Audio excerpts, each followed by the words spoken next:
Tak ada manfaat lagi harta kita, tak ada lagi manfaat anak-anak kita.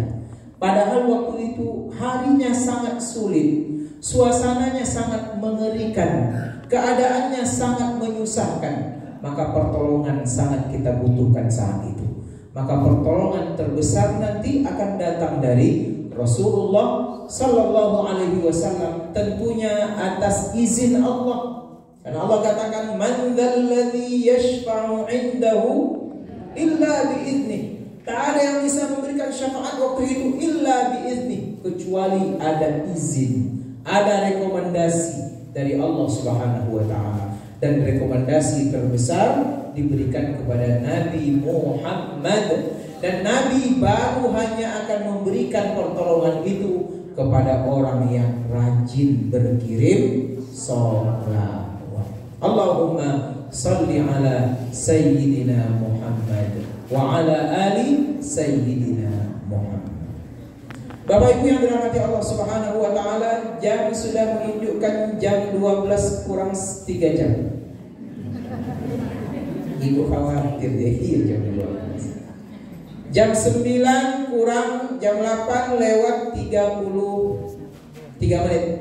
Insya Allah kita selesai kurang lebih 2 jam setengah ya, jam 11 malam kita selesai. Kita makan nasi goreng ya Pak ya. Ngapo? Enggak lah, enggak kan selama itu Bapak Ibu. Paling-paling sampai selesai. Insya Allah, saya tidak bisa lama-lama Pak.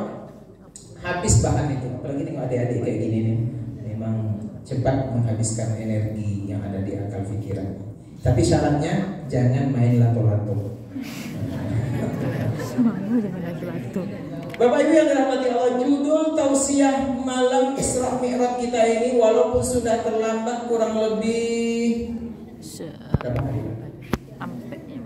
Tiga hari. Kata orang Mekina, never late than none. Lebih baik terlambat daripada tidak sama sekali. Judulnya adalah menggali pelajaran hidup dari peristiwa Isra. Karena tidaklah satu kejadian Bapak Ibu dalam Islam itu terjadi, dilakukan, diperintahkan oleh Allah, kecuali di balik itu pasti ada pelajaran. Dan untuk pelajaran ini kita selalu diperintahkan oleh Allah untuk mengambilnya. Makanya ayat fa'tabiru ya ulil absar la'allakum turhamun la'allakum tuflihun. Imam atau khatib kalau dia khutbah Jumat selalu di akhir khutbah mengatakan fa'tabiru ya ulil absar la'allakum turhamun. Ambil pelajaran. Sebab orang yang gagal dalam hidup itu orang yang tidak bisa belajar dan tak mau mengambil pelajaran. Itu gagal. Sudah tahu macam apa PKI itu.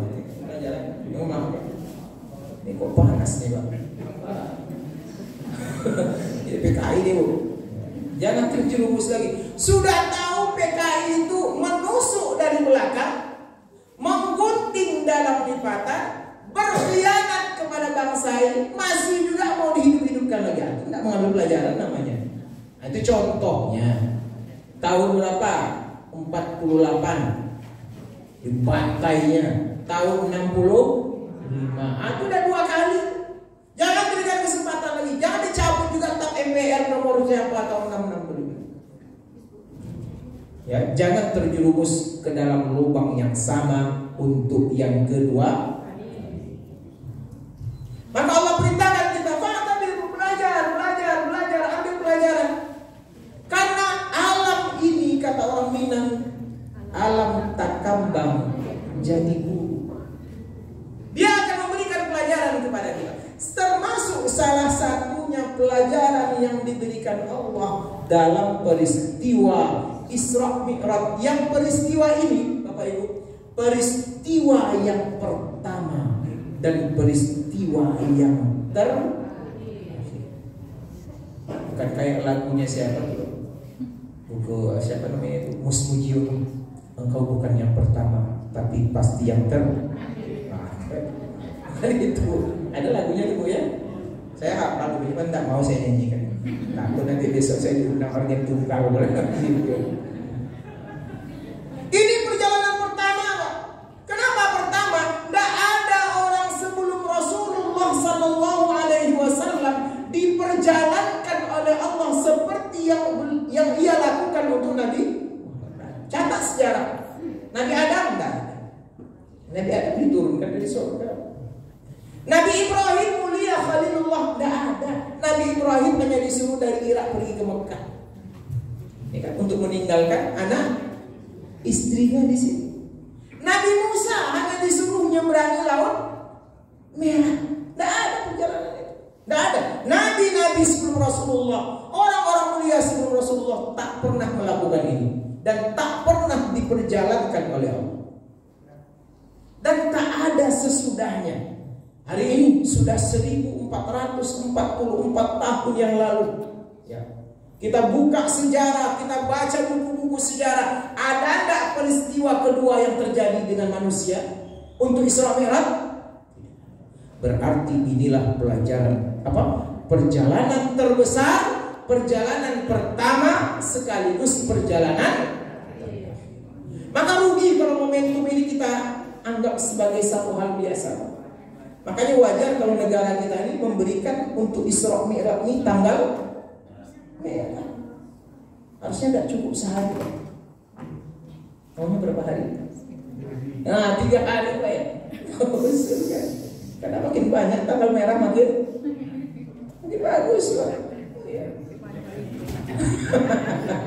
Jangan takut potong gaji Pak. Rezeki itu dari Allah Ta'ala. Gaji memang dari kantor, tapi rezeki dari Bapak Ibu yang dirahmati Allah Subhanahu wa Ta'ala.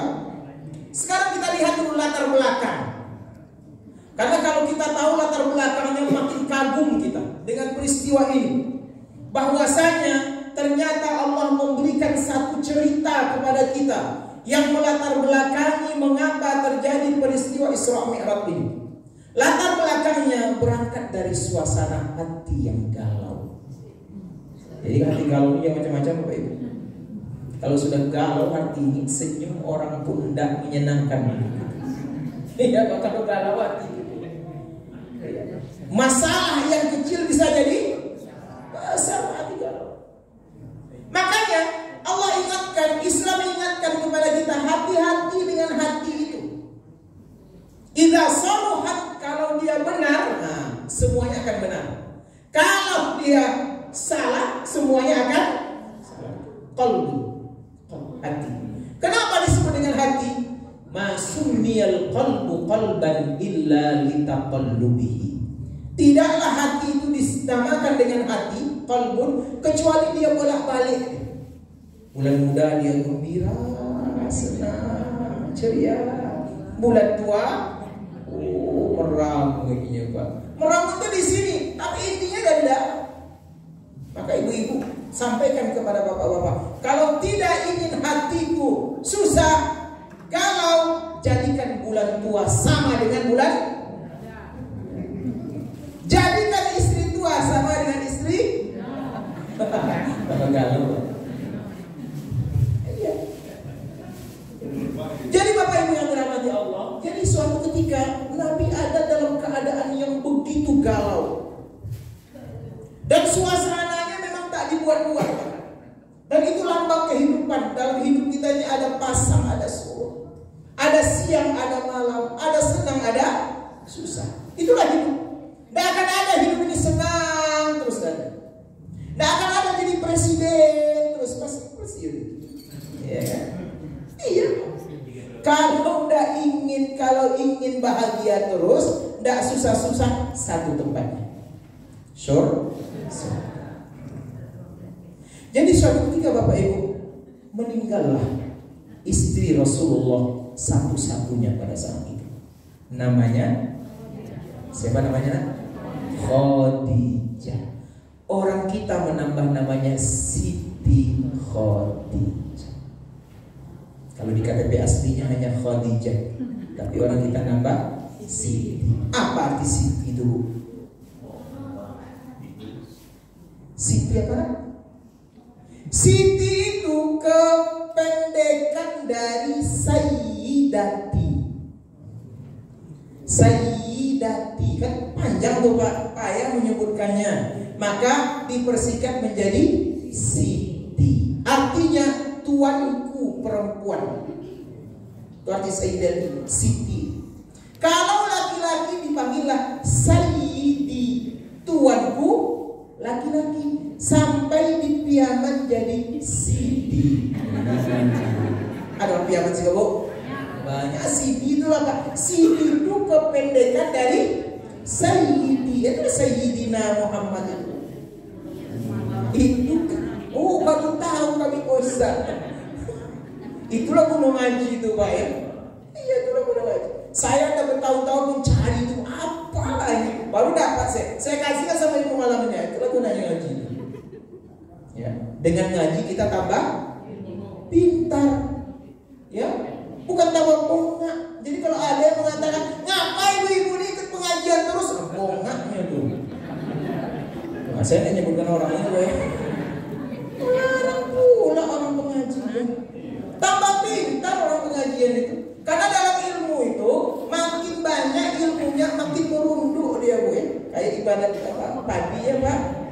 Makin tunduk dia, makin tidak sombong, makin dekat kepada Allah, makin sayang dengan suami, makin peduli dengan orang miskin. Tapi kalau tidak punya ilmu dia, kayak lalang tuh dia, makin sombong dia.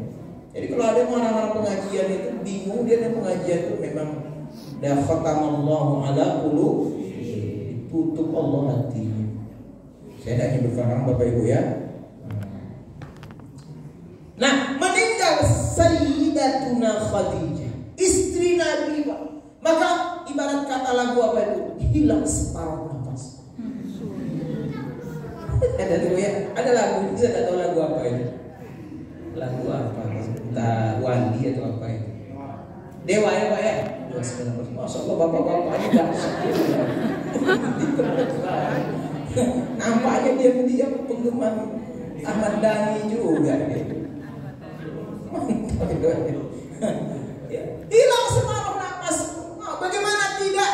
Ya, Khadijah orang yang boleh jadi wawajadaka ailan fa'aghna. Itu surah Ad-Duha. Nabi itu dulu miskin Pak, kaya Nabi oleh Allah melalui Khadijah. Harta Khadijah diberikan semua untuk Rasulullah. Dan ada dibaca-bacanya deh Pak. Kalau sekarang kan dibaconya Pak. Tulisnya, dibuatnya perjanjian. Begitu ikhlasnya Khadijah. Harta diberikan, waktu diberikan. Banyak habis waktu Khadijah ini untuk menenangkan Rasulullah yang galau ketika awal-awal turunnya ketika diejek, dihina, dimaki, mau dibunuh, diancam, segala macam lengkap. Siapa yang menenangkan? Khadijah. Rasul punya 6 orang anak dari, walaupun nikah dengan Khadijah itu sudah umur Khadijah itu 40 tahun, tapi sanggup dapat 6 orang anak. 1 Qasim. Maka Nabi Muhammad dikenal dengan Abul Qasim. Ada Zainab.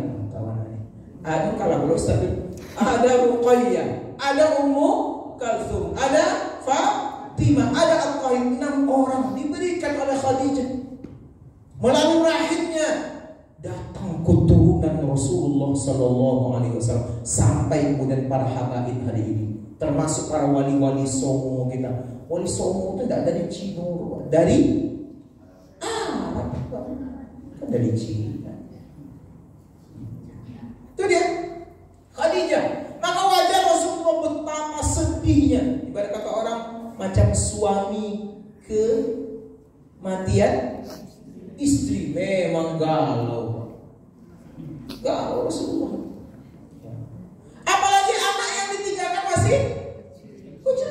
Masih kecil-kecil. Fatimah masih kecil, sekian tahun. Coba gimana perasaannya? Ini tekanan berat, hinaan makin berat, cacian makin berat. Anak di rumah harus diperhatikan. Ya Allah, betapa dahsyatnya hati Rasulullah itu, Pak. Dapat kita bayangkan. Hanya satu tempat mengadu Nabi, yaitu Abu Thalib. Itulah curahan Nabi. Karena Abu Thalib begitu pengaruhnya, begitu sayangnya. Tapi ternyata tak lama sudah itu meninggal pula Abu. Tinggal Abu Thalib. Bertambah-tambah. Ini sudah susah dan ini kata orang apa? Lantiangan, tahu lantiangan itu? Sudah sembarangan musuh-musuh itu makin menekan Nabi ketika Abu Thalib meninggal dunia. Tambah parahnya, Abu Thalib pun tak mau masuk Islam. Pak. Dari dengan Nabi sejak umur 8 tahun, 12 tahun sampai 25 tahun bersama Abu Thalib, sayang Nabi kepada beliau, dianggap ayah sendiri. Tapi ketika meninggal tak mampu lidah Abu Thalib itu mengucapkan asyhadu an la ilaha illallah wa asyhadu anna Muhammadar Rasulullah. Nangis Rasulullah. Dipaksa juga paman, ucapkan paman, inilah pintu surgamu paman. Inilah nanti yang menyebabkan kau mati dalam keadaan Islam. Tidak mau dia. Akhirnya turun ayat, innaka la tahdi man ahbabta walakinnallaha yahdi man yasha. Sesungguhnya engkau tidak bisa memberikan hidayah kepada siapa yang kau cintai, tapi yang berhak untuk memberikan hidayah itu hanya Allah kepada siapa yang dia sukai. Meninggal kafir, tak Islam, tapi dapat diskon azab dari Allah setiap hari Senin dan hari Kamis. Tetap biasa.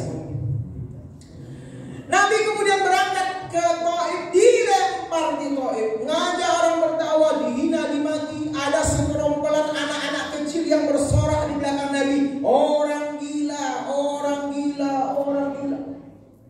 Sampai Nabi tersandar di sebuah bukit, datang malaikat Jibril. Wahai Muhammad, doa kepada Allah. Aku angkat bukit Taif ini, aku lemparkan atas ini, ya Allah. Silakan kau berdoa untuk mengobati sakit hatimu. Tapi kata Rasulullah, jangan Jibril. Boleh jadi dari mereka nanti turun lahir orang-orang beriman. Dan ternyata sekarang Taif 100% beriman, Pak. Allahumma hdi qaumi fa innahum la ya'lamun. Yang keluar doa, Pak, tidak dibalas dengan cacian, dengan pukulan, dengan lemparan, tapi dibalas dengan doa. Ya Allah, berikan hidayah kepada kaumku ini, karena sesungguhnya mereka berbuat seperti ini karena mereka tidak tahu. Maka dalam suasana galau itu, berat cobaan, makin berat rintangannya, tibalah perintah Allah untuk Isra Mi'raj, mengobati hati Nabi yang galau. Jadi kalau begitu, kalau suasana galau dalam kehidupan kita, obatnya jalan, Pak. Obatnya. Yang hari ini namanya rekreasi. Ya, healing ya Pak ya. Ibu-ibu nanti kalau stres, galau di rumah, sampaikan ke suami, obatnya satu, jalan-jalan. Baik jalan-jalan jarak jauh atau jalan-jalan jarak. Kalau ibu panas 3 hari, tidak sembuh-sembuh panasnya, jangan lagi dibawa ke puskesmas, bawa ke toko emas. Sehat tuh. Jalan-jalan dekat tuh. Jalan-jalan jarak jauh. Kalau Sumbar udah sering loh. Ke Malaka atau ke Istan. Pandai-pandai ibu menggoyang bapaknya, menggoda bapaknya agar keluar uangnya. Sebab bapak-bapak ini kadang-kadang punya simpanan yang tidak diketahui oleh ibu-ibu. Iya Pak. Iya.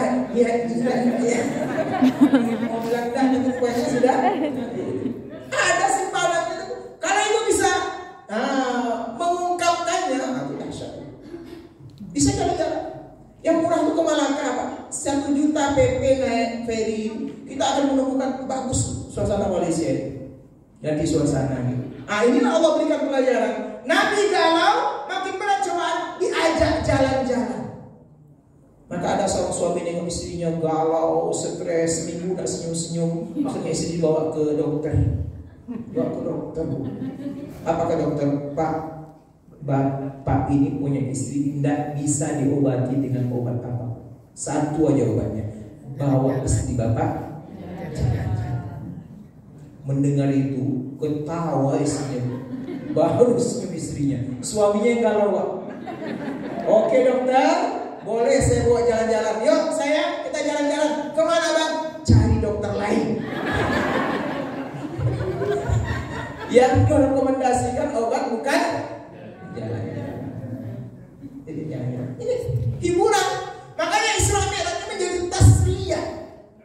Hiburan untuk menenangkan hati Nabi, sekaligus memperkuat semangat perjuangannya sesudah pulang dari peristiwa Isra dan maka berangkatlah Rasulullah, dan perjalanan ini bukan kehendak Nabi. Ya, sekali lagi, makanya dalam ayat yang dibacakan oleh Ustaz kita tadi, Subhanalladzi asra. Maha suci Allah yang memperjalankan pada malam hari. Berarti Allah yang menyiapkan segalanya. Allah yang mengatur rutenya, Allah yang mengatur di mana tempat berhentinya, Allah yang mengatur apa kendaraannya, Allah yang mengatur siapa yang menemaninya, Allah yang mengatur mana tujuan akhirnya dan apa yang akan diberikan kepada Rasulullah. Semuanya sudah terjadwal. Konseptor terbaik itu Allah Subhanahu wa ta'ala. Maka disiapkan lagi. Ya, yang pertama, Jibril disuruh untuk membedah dada Rasulullah sallallahu alaihi wasallam. Dibedah dada. Dibersihkan hatinya, dibuang kotoran-kotorannya, dicuci dengan air zam-zam. Ini maknanya, untuk mensucikan kita, badan kita cukup dengan air dunia. Disitulah wudhu, disitulah bersih kita. Kemudian dibalikkan lagi, kemudian disiapkan kendaraannya, namanya barqun, buraq. Yakadul barqu yakhtafu absarahu. Buraq itu diambil dari kata-kata barqun. Barqun artinya kilat. Hampir saja kilat menyambar pandangan mereka. Ibu pernah nengok kilat? Kecepatannya bisa diukur? Begitu cepatnya perjalanan kilat itu. Maka seperti itu pula simbol perjalanan yang dilakukan oleh kendaraan namanya buraq tadi. Dalam sejarah, dalam riwayat disebutkan buraq itu tidak lebih tinggi daripada kuda dan tidak lebih kecil daripada himar. Berkulit putih, tapi kepalanya tetap kepala hewan, bukan kepala manusia. Sebab ada gambar dulu di rumah kita tuh Pak, ada, saya tengok gambar buruk, kepalanya cewek cantik. Iya, saya tengok dari mana pula cewek cantik. Kepalanya manusia, badannya udah ada sayapnya, nggak salah tuh. Itu yang buat itu macam-macam idenya. Salah satu tujuannya kita tengok Muhammad. Sampai hewannya saja berkepala perempuan. Berarti Nabi kita dituduh gila perempuan. Itu tuduhan. Tapi siapa seperti itu? Naik malaikat Nabi Muhammad, berangkat ditemani oleh malaikat Jibril dan malaikat Mikail. Apa yang dilakukan Allah dalam perjalanan itu? Mengatakan linuriyahu min ayati. Kami ingin memperlihatkan. Nuriyah diambil dari kata-kata ro'a yara, melihat dengan mata kepala sendiri, min sebahagian ayatina, tanda-tanda kebesaran dan tanda-tanda kekuasaan kami yang bisa jadi pelajaran bagi Muhammad, ditangkapnya, dicerdanya, diceritakannya kepada sahabatnya, disampaikan kepada umatnya. Sampailah berita itu kepada jamaah Masjid Al-Mus. Min, dia tidak sebab semuanya Pak. Allah hanya perlihatkan min untuk menunjukkan sebahagia. Maka berangkatlah minal masjidil haram ilal masjidil aqsa. Perjalanan ini namanya Isra, perjalanan secara horizontal. Kalau kita samakan dengan hubungan, namanya hablum minan. Maka dijumpa berbagai macam keadaan, pelajaran yang Allah perlihatkan. Ada yang datang kepada Nabi membawa 2 gelas. 1 gelas isinya susu, 1 gelas isinya khamar. Disuruh Rasulullah oleh Jibril, pilih Muhammad, minum. Nabi Muhammad meminum susu. Punya air putih. Gak ada susu. Harusnya saya kontak dulu pengurus. Kalau bisa susu lah, susu bir brand. Biar sinkron dengan pengajiannya. Ya silakan. Jangan lama-lama ya. Saya kalau izin ada mahasiswa yang ngajar, ada masuk izin, jangan lama-lama ya. Hebat. Memang cepat dia. Kalau udah dibilang dia lama Pak. Maka titip pesan. Sampai di mana tadi? Minum dia. Dan minum Rasulullah. Sesudah minum susu, apa kata Jibril? Muhammad, hebat. Ternyata engkau menjatuhkan pilihan yang tepat. Engkau minum susu. Susu itu halal. Susu itu baik untuk kesehatan.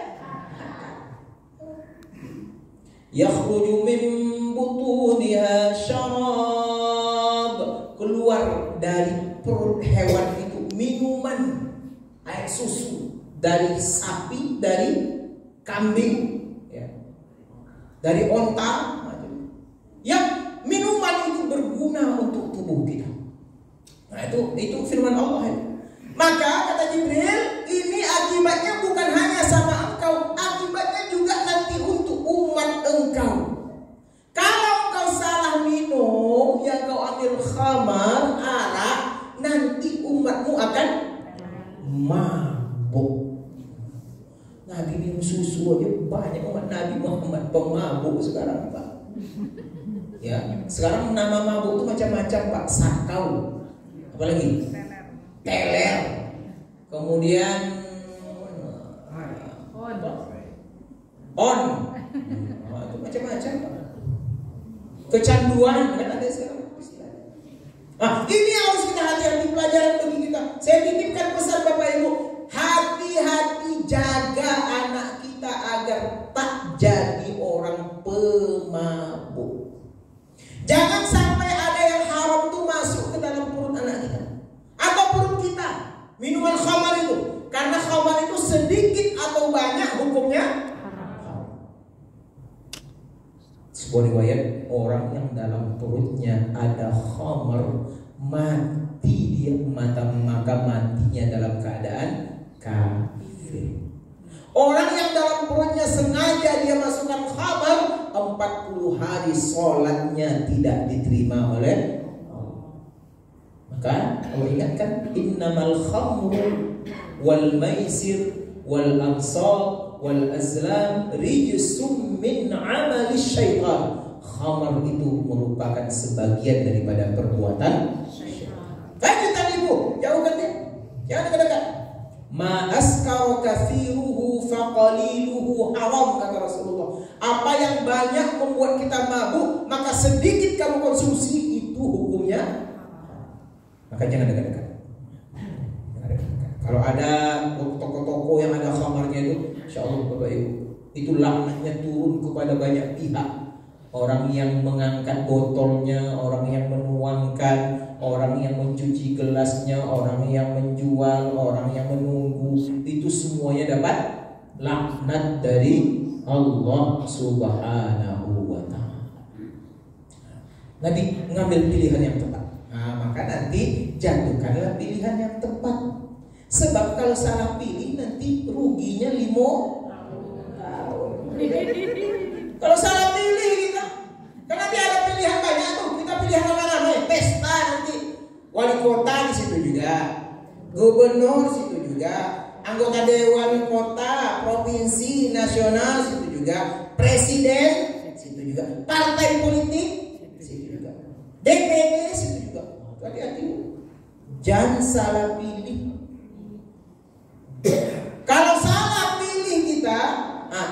alamat 5 tahun menderita.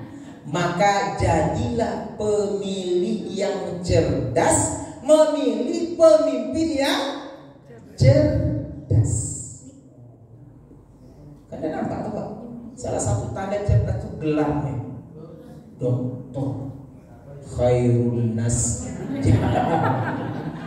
Itu salah satu ukuran juga, tidak satu-satunya Pak ya. Nah, itu dia. Kalau tidak joleh ijazah,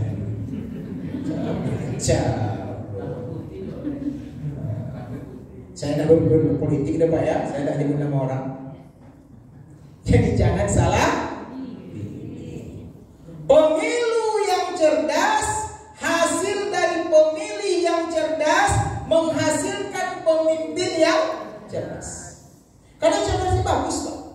Nabi menyuruh kita, jadilah muslim mukmin yang cerdas. Namanya al-kais. Mukmin yang cerdas kata Nabi itu bagus. Yang tak bagus itu mukmin yang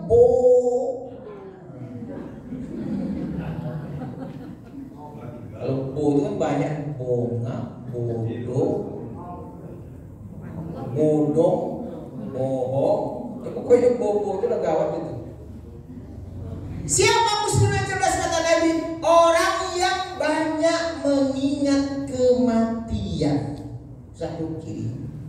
Yang kedua, mereka juga mempersiapkan datangnya kematian dengan amal kebaikan. Kita harus cerdas Pak. Nah, maka jangan salah. Itu pertama pelajarannya. Pelajaran kedua, Nabi dipanggil oleh seorang perempuan. Oh, sini dong. Kami tengok, Masya Allah, cantik. Tapi ketika mendekat perempuan itu, la ilaha illallah, keriputnya Pak, jadi tertutup keriputnya oleh bedak, oleh bless on, oleh apa gitu kan, operasi plastik. Rambutnya ternyata sudah warna putih, sudah tua. Nabi kaget, Jibril, siapa ini yang manggil-manggil aku? Kata Jibril, Muhammad, itulah gambaran dunia. Dunia itu ternyata sudah tua. Yang tua itu tidak menarik lagi. Yang lebih menarik yang muda.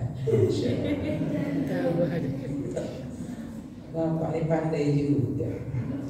Yang menarik itu yang muda, Bu. Yang muda itu, yang kekal muda itu di mana nantinya? Di surga. Tidak ada yang tua di surga itu.